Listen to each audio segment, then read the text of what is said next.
Hi guys and welcome to Bomb Anime. It's your girl Rika. And Big Boy Sam here bringing you our anime movie night, Drifting Home. You can find this on Netflix or other various sites.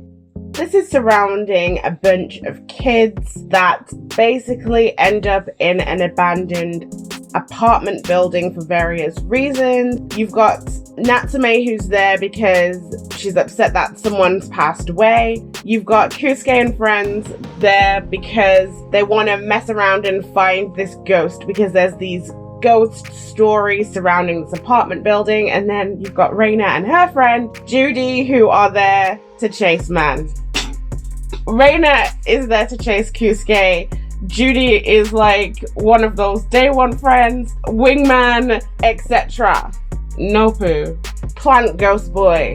Yeah, so we've set the scene. That's what the film is about. These guys end up on this abandoned building and end up in an otherworldly adventure and then return home. To be honest, I thought it was actually pretty entertaining. I liked watching it. It was a bit too long. It's a 2-hour movie in case you're interested, so make sure you leave a lot of time for it. And the pacing was a little bit slower than I would like, but they did fill the 2 hours, so you know.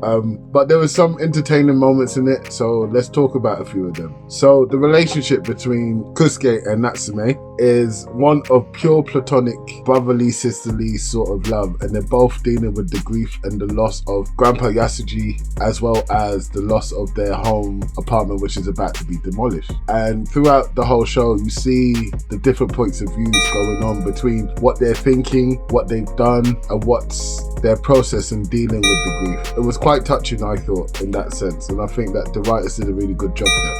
Yeah, so this whole thing is really about loss, grief, and trying to move on from a really traumatic event, and they use children to do this. So it's actually handled in quite an interesting way, especially because the children are basically left to their grief. They have to deal with it on their own because they're in the middle of nowhere. They can't even get home. There's no way to get comfort from other parents. And for some of the children, such as Natsume, she doesn't really have a parent that she feels can be there for her. She has her mom, but her mom was not in her life for a great period of her life. And also when she was in her life, there's a lot of upheaval there. So she feels completely alone. And then, of course, the rest of the kids are alone because they're in the middle of this water, and it's very scary for them. All of them go through loads of different emotions.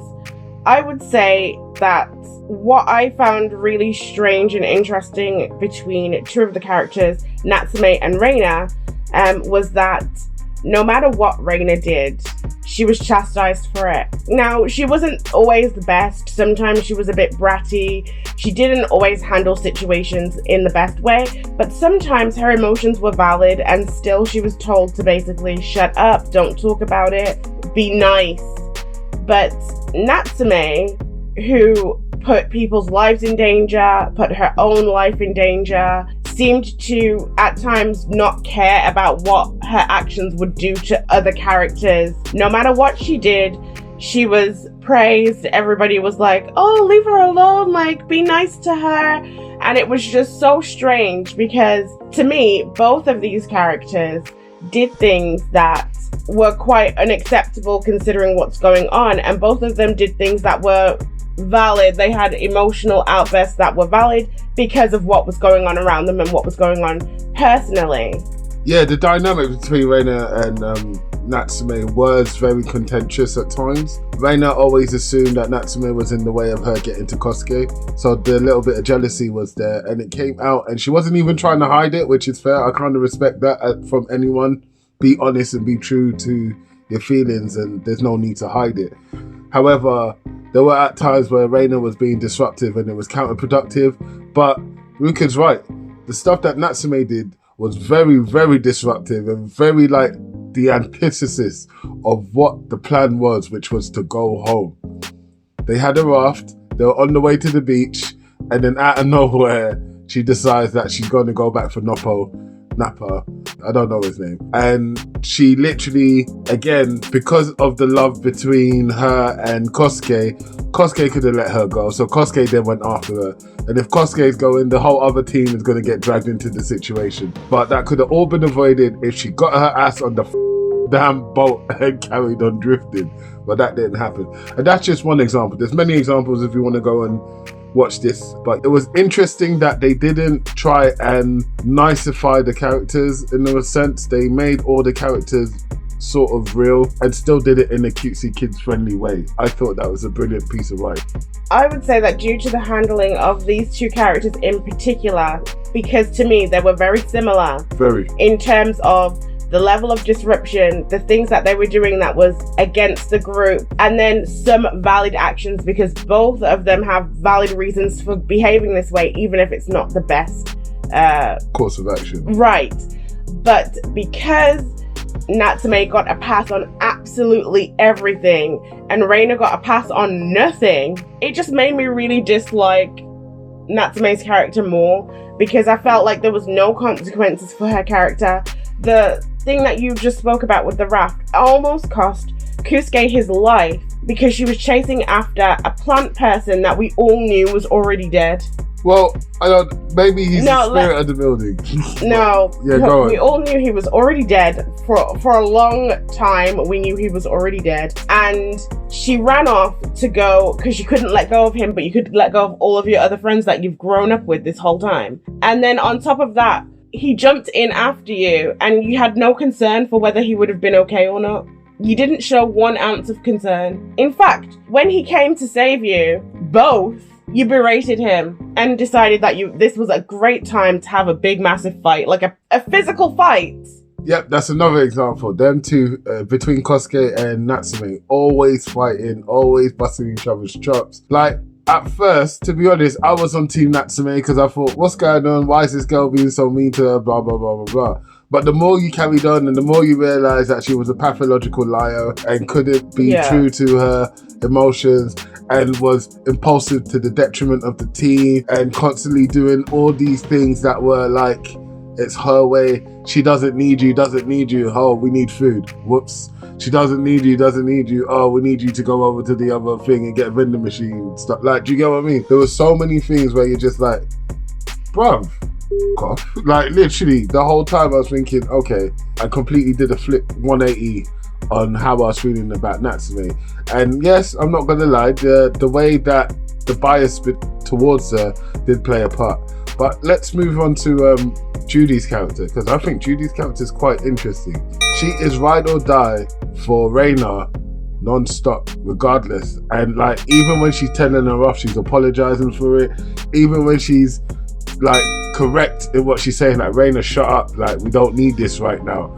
Not all the time, because Judy, I think, made some mistakes as well, like in the sense thinking that she could go and save a guy by herself and then falling over. I thought that was a mistake, but Reina did come with her to help her save him. But obviously she ended up banging her head, which was unfortunate. But I'm just saying, in that sense, between her and Reina, their dynamic was main chick, side chick sort of dynamic, which was kind of sad. Like the popular girl and their sidekick that looks up to them and tries to be like them. And it was kind of sad in my opinion. I totally disagree with that. She didn't try to be like her at all. She was very much a separate character. She was there to call Reina out on her BS. If she was just a side character just trying to be just like her, she wouldn't have been calling her out as much.